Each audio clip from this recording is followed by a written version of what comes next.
Radhe Radhe everyone. घर में सुख समृद्धि और धन की बरकत के लिए महिलाएं दशा माता का व्रत और पूजन करती हैं। होली के 10 दिन बाद दशमी को दशा माता का व्रत पूजन किया जाता है। कुछ लोग होली के अगले दिन से ही यानी दुलंडी के दिन से पूरे 10 दिन तक दशा माता का व्रत पूजन करते हैं और ज्यादातर लोग दशमी तिथि के दिन, होली के बाद जो दशमी तिथि आती है उस दिन दशा माता का व्रत पूजन करते हैं। दशा माता का व्रत पूजन करने के लिए हमें पीपल के पेड़ का पूजन करना होता है। लेकिन अगर किसी कारण से आपके पास पीपल का पेड़ नहीं है, आप मंदिर वगैरह में नहीं जा सकते हैं, तो घर पर ही हम दशा माता का पूजन कैसे करेंगे ये आज हम वीडियो में देखेंगे। तो देखिए, दशा माता का पूजन करने के लिए सबसे पहले हमें 1 लोटा जल चाहिए होगा, देसी घी का दीपक चाहिए, गेहूं हमें चाहिए होंगे, तिलक करने के लिए रोली और हल्दी हमें चाहिए होगी।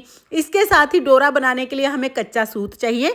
कच्चा सूत ना हो तो आप कलावा भी ले सकते हैं। तो यहाँ पर मैंने कलावा ले लिया है। साथ में ही हमें 10 सिक्के चाहिए होंगे। कोई भी सिक्के आप 10 ले सकते हैं।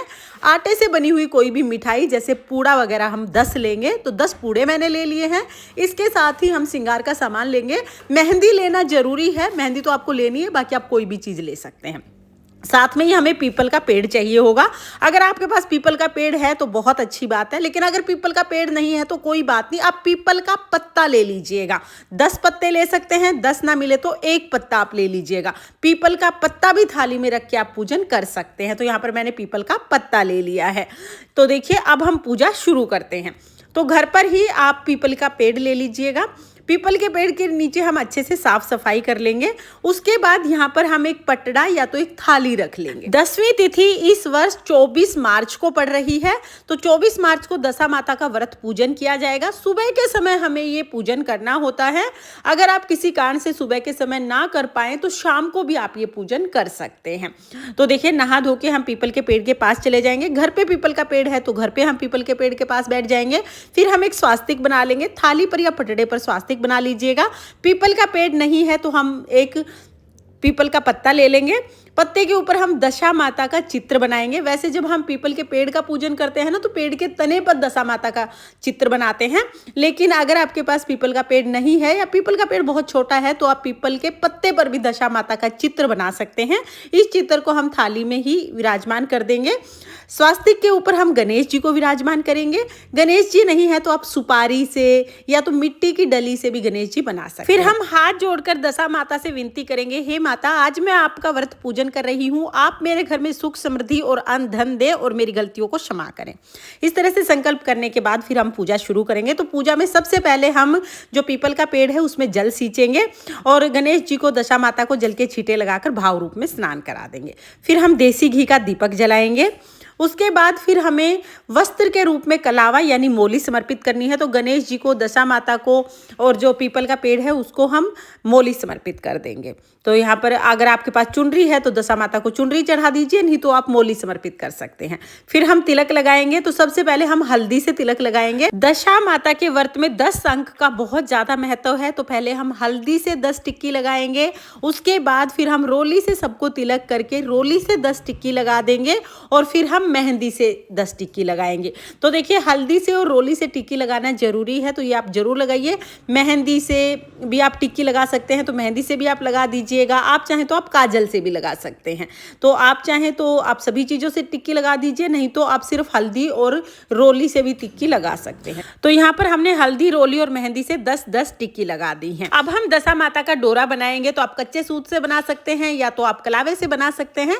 कच्चे सूत से डोरा बना के मैंने पहले आपको दिखा दिया है। अभी मैं कलावे से डोरा बना देती हूँ। तो देखिए, मेरे पास जो एक कलावा है ना, इसमें 5 तार हैं। एक धागे में 5 तार हैं। 10 तार का डोरा हमें बनाना है। 10 तार लेने हैं तो इसको डबल कर लेंगे।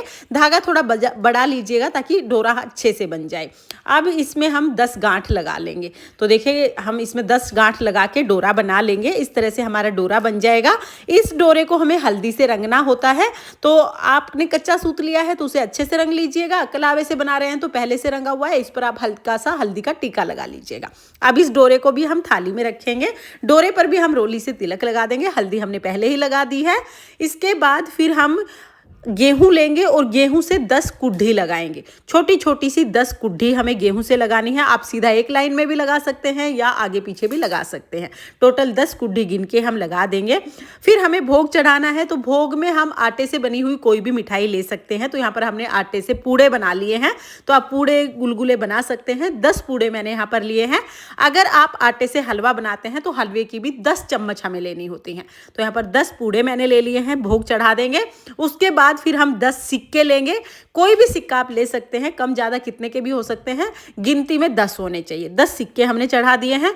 इसके बाद हम सुहाग का सामान चढ़ाएंगे। देखिए, सुहाग का सामान जरूरी नहीं आप बहुत ज़्यादा चढ़ाएं, आपकी जितनी मर्जी हो उतना चढ़ा दीजिए। नहीं तो मेहंदी तो हम लगाते ही लगाते हैं दशा माता को, तो मेहंदी तो हमें चढ़ानी ही है। साथ में मैंने बिंदी का पत्ता भी चढ़ा दिया है। तो यहाँ पर हमने श्रृंगार का सामान चढ़ा दिया है। उसके बाद फिर हम कथा सुनेंगे। तो कथा सुनने के लिए 1 लोटा जल मैंने ले लिया है। अपने हाथ में 10 गेहूं के दाने हमें लेने हैं। दशा माता के व्रत में गेहूं का बहुत महत्व है, तो गेहूं के दाने आप लीजिएगा। 10 दाने हाथ में लेके फिर हम दशा माता की व्रत कथा सुनेंगे। राजा नल और रानी दमयंती की कथा सुनी जाती है। कथा का वीडियो आपको चैनल पर अलग से मिल जाएगा। यहीं पर कथा सुनाऊंगी तो वीडियो बहुत ज़्यादा लंबा हो जाएगा, इसलिए कथा का वीडियो मैंने अलग कर दिया है। कथा सुनने के बाद जो 10 हमने गेहूं के दाने लिए हैं वो हम पीपल के वृक्ष में समर्पित कर देंगे। अगर पीपल का वृक्ष नहीं है तो जो आपने दशा माता का चित्र बनाया था वहां पर हम ये दाने समर्पित कर देंगे। तो इस तरह से हमें दशा माता की व्रत कथा सुननी है।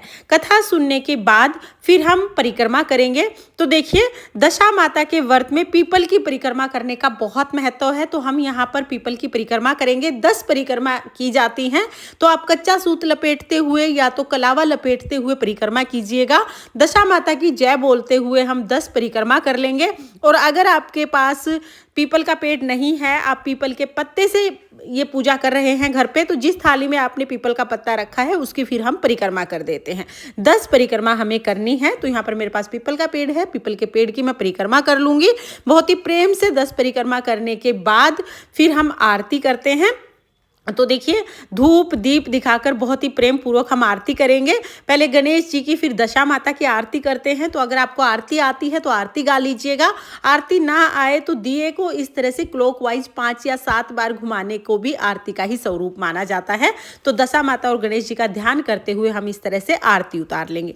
आरती उतारने के बाद हाथ जोड़कर पूजा में रही कमियों के लिए क्षमा याचना करेंगे और अपनी मनोकामनाओं को पूर्ण करने के लिए दशा माता से प्रार्थना करेंगे। अपने घर में अन्न धन की बरकत के लिए प्रार्थना करेंगे। उसके बाद थोड़ा सा जल अपने हाथ में लेंगे और पूरी चौकी के ऊपर से वार देंगे। इस तरह से हम पूजा को पूर्ण करेंगे। पूजा करने के बाद जो डोरा हमने बनाया है, दशा माता का जो डोरा हमने बनाया है, इसको हम पहन लेंगे। हो सके तो आप इस डोरे को जरूर पहनिएगा।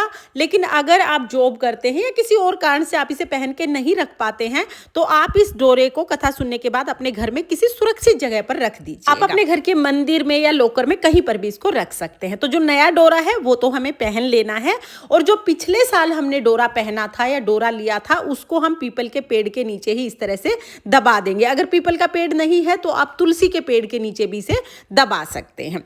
तो इस तरह से हमने ये जो पिछले साल का डोरा है ये दबा दिया है। पहले हमें नया डोरा पहनना है, उसके बाद ये डोरा दबाना है। उसके बाद देखिए, जो आपने पूड़े लिए हैं और जो भी आपने दक्षिणा चढ़ाई है, जो 10 सिक्के चढ़ाए हैं, वो हम अपनी सासू जी को दे देंगे। सासू जी नहीं है तो घर परिवार में जो भी बड़ी महिला है उसको आप दे दीजिएगा। जो श्रृंगार का सामान आपने चढ़ाया है, जो मेहंदी ली है, वो आप स्वयं यूज करेंगे दशा माता के आशीर्वाद के रूप में। और जो हमने गेहूं के अनाज की जो ढेरी लगाई है, 10 ढेरी, ये सारा गेहूं उठाकर हम अपने भंडार घर में रखेंगे। जहां पर भी आप गेहूं स्टोर करते हैं वहां पर आप इसे रख लीजिएगा ताकि धन के भंडारे भरे रहें। इसके साथ ही जो हमने पीपल के पत्ते के ऊपर जो दशा माता का चित्र बनाया था, इसे हम अपने लॉकर में रखेंगे ताकि वहां पर हमेशा अन्न धन रहे। तो इस तरह से दशा माता का जो व्रत है उसका पूजन किया जाता है। अगर आपको पीपल का पेड़ ना मिले तो आप पीपल के पेड़ का पत्ता लेकर घर पर बहुत आसानी से ये पूजन कर सकते हैं। आप चाहें तो आप 10 पत्ते ले लीजिए, 10 पत्ते मिले तो बहुत अच्छी बात है, नहीं तो आप 1 पत्ता भी ले सकते हैं। मेरे पास यहाँ पर पीपल का पेड़ था तो मैंने 1 पत्ता ले लिया है। दशा माता की व्रत में एक समय भोजन करना होता है। पूरा दिन व्रत करना है, एक समय भोजन करना है, और भोजन में गेहूं से बना हुआ कोई भी मीठा भोजन हम करते हैं। दशा माता के व्रत में नमक नहीं खाया जाता है, एक समय मीठा भोजन किया जाता है। और दशा माता के व्रत का उद्यापन नहीं किया जाता। जब तक सामर्थ्य है तब तक ये व्रत किया जाता है। हो सके तो आप दशा माता का व्रत जरूर कीजिएगा। लेकिन अगर किसी कारण से आप व्रत नहीं कर सकते हैं तो भी आप दशा माता का पूजन जरूर कीजिएगा और कथा सुन के दशा माता का डोरा जरूर लीजिएगा, ताकि घर में अन्न धन के भंडारे भरे रहें और सुख समृद्धि बनी रहे। फ्रेंड्स, ये थी दशा माता के व्रत की बहुत ही सरल पूजा विधि। आपको ये पूजा विधि कैसी लगी कमेंट करके जरूर बताना। अगर ये वीडियो आपको पसंद आई हो तो प्लीज वीडियो को लाइक कर देना और चैनल को सब्सक्राइब कर लेना। दशा माता की कृपा आप पर सर्वदा बनी रहे। राधे राधे।